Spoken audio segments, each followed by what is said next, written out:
తెలంగాణ ప్రభుత్వం నిర్వహించిన వరుణ యాగంపై ప్రతిపక్ష బీఆర్ఎస్ నాయకులు తీవ్ర విమర్శలు గుప్పించారు. రాష్ట్రంలో నెలకొన్న వర్షాభావ పరిస్థితులపై ఎలాంటి ప్రణాళిక లేకుండా గాల్లో దీపం పెట్టినట్లుగా ప్రభుత్వం వ్యవహరిస్తోందని బీఆర్ఎస్ నేతలు మండిపడ్డారు. వాతావరణ శాఖ ముందస్తు హెచ్చరికలు జారీ చేసినప్పటికీ ప్రభుత్వం సరైన యాక్షన్ ప్లాన్ ఎందుకు అమలు చేయలేదని బీఆర్ఎస్ నాయకుడు దాసోజు శ్రవణ్ ప్రశ్నించారు. తమ పాలనా విఫలాలను కప్పిపుచ్చుకోవడానికే ప్రభుత్వం యాగాల పేరుతో చేతులు దులుపుకునే ప్రయత్నం చేస్తోందని మాజీ మంత్రి జగదీష్ రెడ్డి ఆరోపించారు.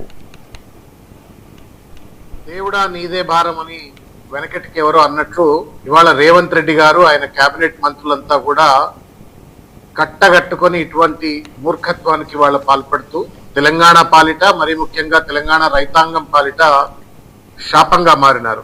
ఎల్నినోకు సంబంధించినటువంటి వాతావరణ ముప్పుకు సంబంధించి ప్రపంచ వాతావరణ సంస్థలు కానివ్వండి, లేకపోతే భారత వాతావరణ శాఖ నెత్తి మీద నోరు పెట్టుకొని కొన్ని నెలల నుండి మొత్తుకుంటూ వస్తా ఉంది. ఈ దేశంలో ఎల్నినో ప్రభావం వల్ల వర్షపాతం తక్కువగా ఉంటుంది.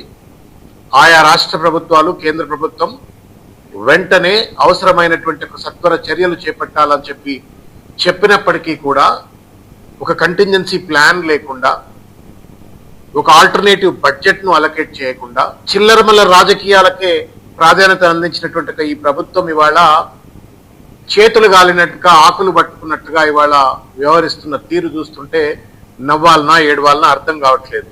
గాలిలో దీపం పెట్టి